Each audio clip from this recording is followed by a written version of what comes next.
Chers internautes, salut et bienvenue dans un nouveau numéro avec un nouveau invité, mais toujours avec la même présentatrice, Nora Kelonji de la Ouija, que je suis très heureuse de vous savoir nombreux devant vos petits écrans, jusque pour suivre cette très belle émission.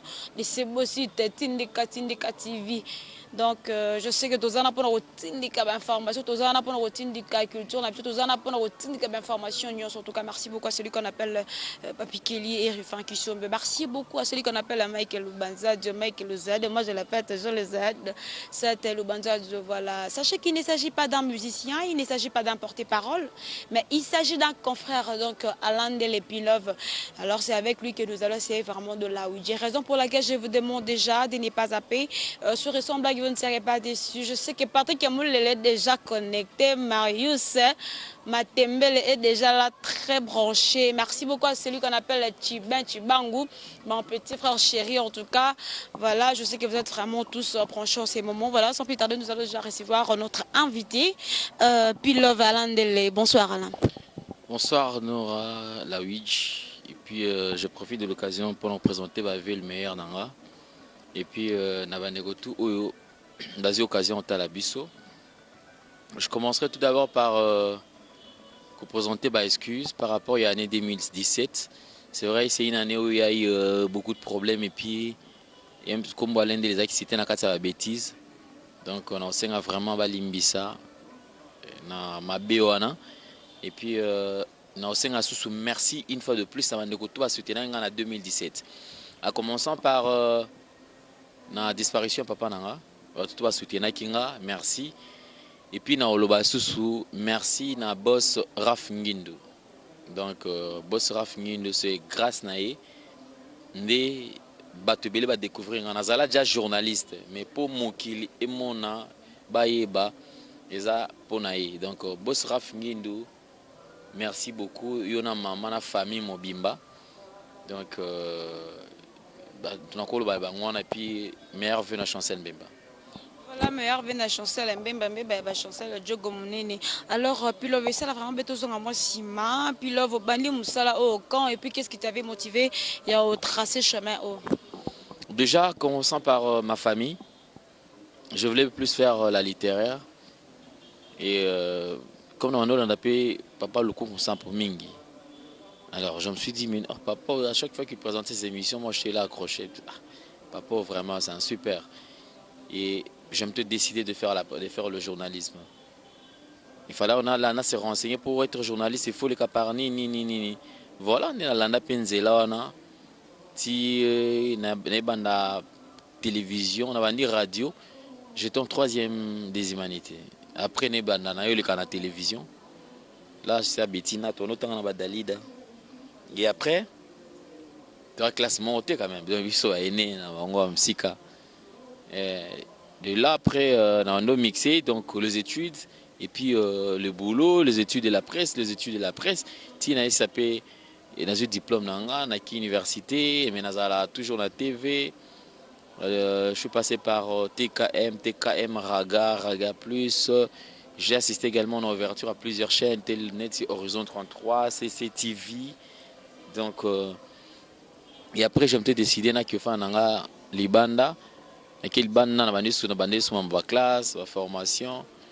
Et après un temps, je me suis dit, ah, nazo ngana Congo, non, koyaka boyo zongi kaba, nazo ngana. C'est comme ça après na vacances mon boye. Après tant on a zongi na bi bon, ni la boye na zonga na Congo libela, na zongi pe Congo. Na zongi na Congo et après il y a mon boss Raf Ngindu mtabando benga mais yo sala puis ça déjà directeur na biso on a raga. Alors que c'est décidé na bana, j'ai tenté une émission et puis du coup ça a accroché. Et voilà, donc l'aventure est qu'on a dans Bongo, dans ça la RTVS1, ça le pays dans Congo promo ka Bongo. Après un temps, je me suis dit dans Congo promo dans on a biso na Koli. Na lukapé na travailler place msusu. Na que travailler na Zoage officiel, na Roli. Et après na Roli, enfin habité, il s'est remis ce qu'on Banaki Tobé Banate. il peut moi citer. Tobé moi cité donc Roli moi le papa na Kelaja, il s'est amolé na maman na bango, na Pessimbote. Et après, tu es les logotés. Donc, moi, c'était quelque chose seulement, tu vois, ce qui est, Non, mon enfant, il y a. Napena esprit, na yoka ke futa, donc mo pe fana mona ba réalité ngo, na ko ma boss, na ko ma patron. Bon, ils ont idée wana te. Puisque déjà pour ceux qui connaissent ma famille, déjà bah déjà que Alain de la takutu et amingité mais déjà ma position ils ont là. Alors, naza no saisir ce que moi je sens dans la salle il faut y a que ça la lecture de temps, tu vois.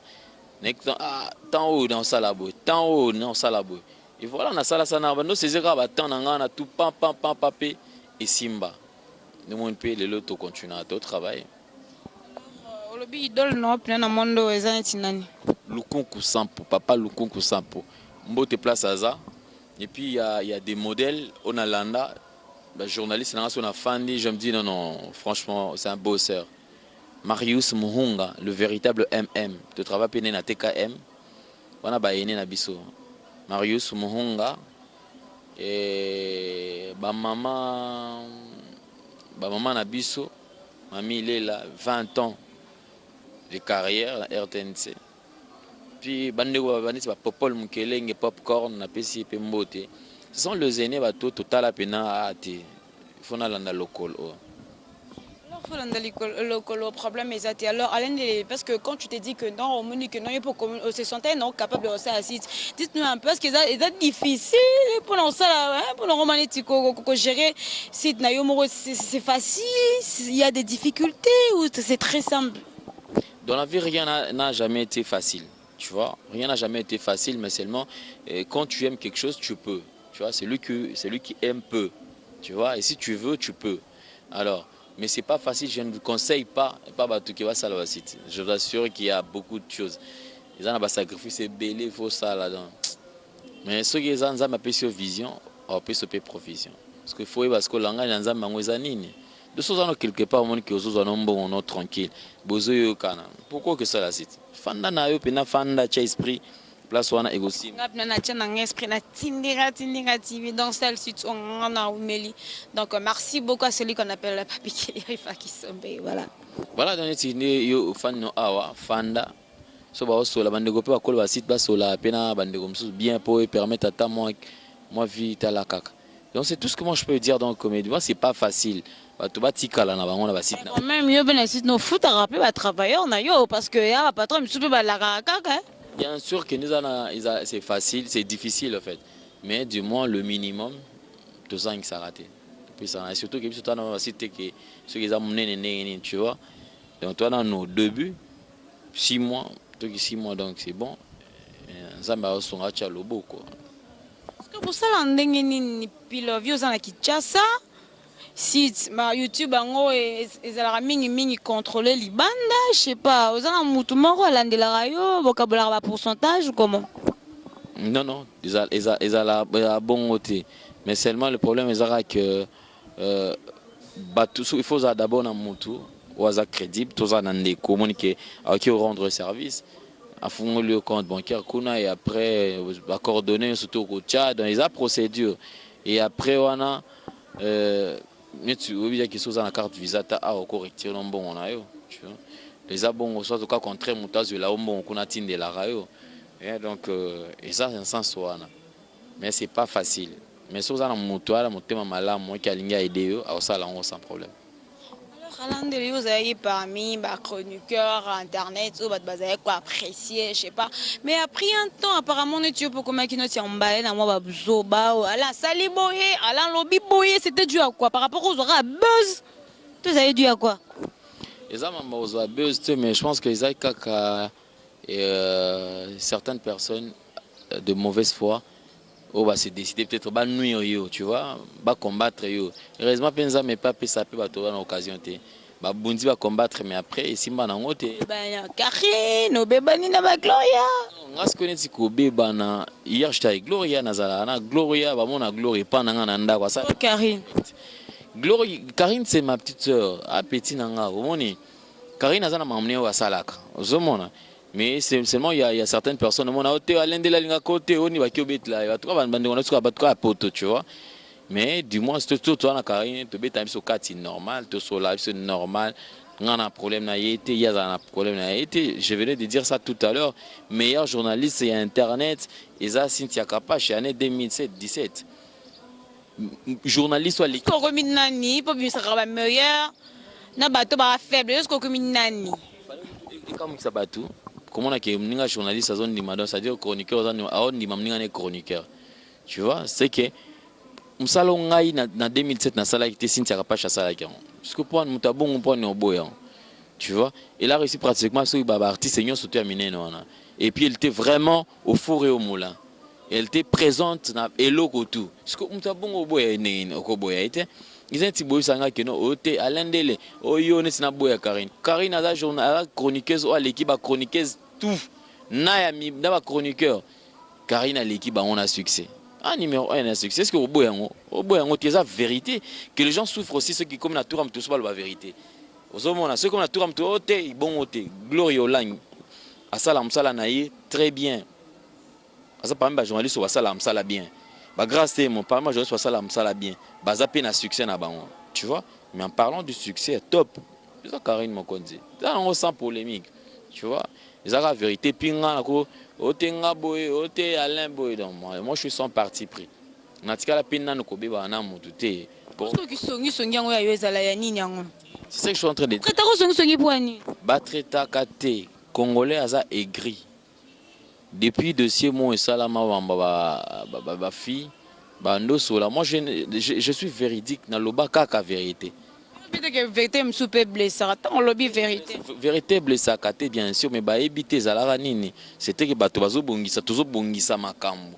Poto paix entre bangonga na zaki wana. J'étais le seul homme on a zalaka wana. Bango nyonso sans exception. Na bi batutu bazala wana sauf Karine.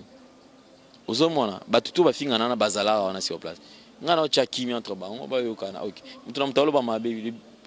Une personne parmi bango qui animé à mauvaise foi a enregistré bato après ya wele likoti on a la bouche peut-être pour y azwa gaz, tu vois. Mais il y a quand ça plutôt soit ça libongo ngamba la moko na koi na sili. Nzambe pia za juste, tu vois. Ils ont un sens wana songa za songi na lobango bien. Séparation à grâce te mona Karine Mokonzi ka ngane mtu na iba mamlo na bango mambesalama. Lelo soki na ki o Karine aibisanga auto na yebi sur grâce on a yote pas Karine so ya yo kiango eza bombe. Soki o grâce à loba pona Karine ya yo kiango eza bombe. Mais comment on a ah ba leki on bandeko il faut pas komeli yango te. Tout ça la boité. Obomi moto awa ici le tiki bango. Mais seulement bandeko na biso basi za ke no so solana oyo oyo alingité donc solana mutu mususu donc za ka yaye alors que ngama mbona simba te pour preuve note sur le beloka awa yuza ndo no masa no bando yo kana te série mo oh barando mais je trouve que c'est entre femmes ngana kotani mais tant tondo kutana yo nazola na bien tant kutana yi tozola na bien et bon siko so na zaki ngana kota mamna bino lelo na ngana za soni poso na ngana kota ona zo parti à tout monde kota na rando wana lelo bobongisa na ngana okasoni donc ils ont un sens wana biba tumso apoto bazaka na manque à faire ndo ba ndeko ma ote songi oyo nani ba finga na onga mais bravo. Bravo, alors, on a mon temps, bah, Kobo, bah, Karine, bah, Gloria, bah, Grâce Timo. Mais est-ce que non, bon, il y a une cette confirmation, est-ce que non, l'Obama que non, il y a Grâce Timo, bon, Vandanenda, comment on a invité, si vous cabana, bah, n'ak vous aurez toujours d'armement. C'est faux. Il y a un oiseau qui non, Grâce Timo, on a Grâce Timo, tout cas, la Kobimate, charge. Na grâce temo totika la kobimate grâce temo c'est ma sœur tu vois na pesi mbote place à na matadi donc c'est ma sœur atika jamais ofana ndako nanga bato ba ebinga bi bazana nanga bi ba ebike maman na tika la ko sala mata mukolomo ote et puis na pesi mobile ne mbote tu vois moi j'ai pas d'argent pour na bandozo grâce na de tena ndako bango linga vi ote ya luxe ba lingi ba vi na wana moi je suis responsable père de famille na nga engagement na nga pe onebi ke nda boy a eza boy. Et puis nous avons un peu na mutu pe na pe na vivana et na pe na mutu na vivana donc Qui ton apoto tu moi c'est pas important nga mbana au poto kin moi ça ne me dit absolument rien nga seulement ni d'abord naza grand garçon responsable naza na mutu na vivana et puis toi na bana o tozo bokola tu vois tu vas les y comprendre.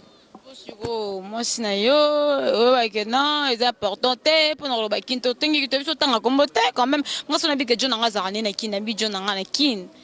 Bosco Polo bara madame o banga confusion na poto. Déjà ba ibinga na muta mambana te Vous êtes hypocrite ndeni boyba. Vous êtes hypocrite tinga boy pona que lukanini si maman si. Je n'ai rien à foutre avec les femmes de Namambana. Nana mutunanga de ngane te yo kana bien.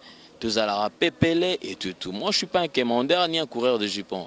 Tu vois, dans ça, l'émission Ténol Bagenazul, comme moi, si non, j'en ai pas besoin. Mais seulement là. On n'a pas besoin, mais Bayar en a bango. Mais Bayar kakat. Attention, Bayar, Bobasola, Pekakat. Bosolo Lika, ah, ok, ils ont bon, Limbisanga, ah, merci. Boutique pas mal, ça beaucoup, mon sola bien. Mais tu peux pas solo, l'équipe est bien. Bon, gérane, car. Bon.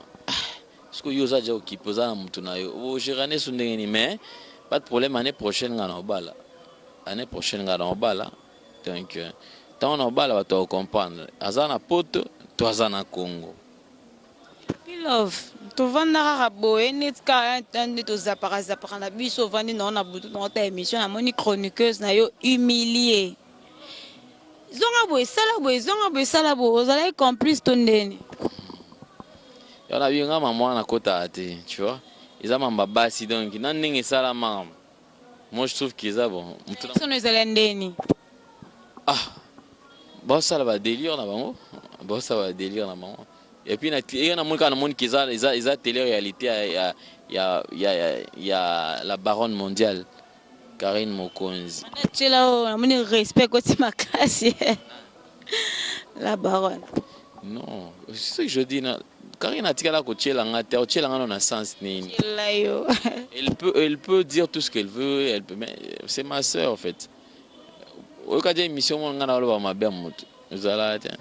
Karine a pire petit à parler, donc j'ai normal, mais seulement je me dis, mais petit on a solo liberté, solo liberté, mais du moins moi j'ai encouragé la fille, je dis écoute, ceux qui ont Monique Okoyi, pour Paula Nayo. Continue. Parce qu'ainsi va la vie. Ce qu'on va faire dans la bande de la manquement, peut-être émulation, un peu comme mêler l'homme. Peut-être peut servir d'expérience, tu vois. Tout en cas, il est aussi en ma bête, mais il y a plus un esprit. Donc, et les cas sont normaux. Voilà, les cas sont normaux. Bon, ils ont bon, ouais. Dans mon tenir sur erreur, ils ont sur quoi à peine à bambé, mais faut toujours ma cassipo, oh la mkaka quand de lobby. Alors, tu bête est-ce que ma sur la musique congolaise n'a pas apparemment, ils ont dérouté un peu parce que tu bête que comment on dit, rendre to comme polémique to guerre à les alliés que jibo beta ouais beta photo ni ça mais le lo sigo tozo mona ba makambo ngone tika e komi x a fingi y a fingi x c'est comme ambo samba yo siko en tant que mo pandisa ngo concevoir ondeni bassesse et puis soni pour la communauté congolaise tout continuer bon tu vois ils a bassesse c'est mamba soni congolais foyer ba nini azoluka. Et surtout pour les artistes de grands noms, bon, ça la biloko, on a changement c'est pas bon.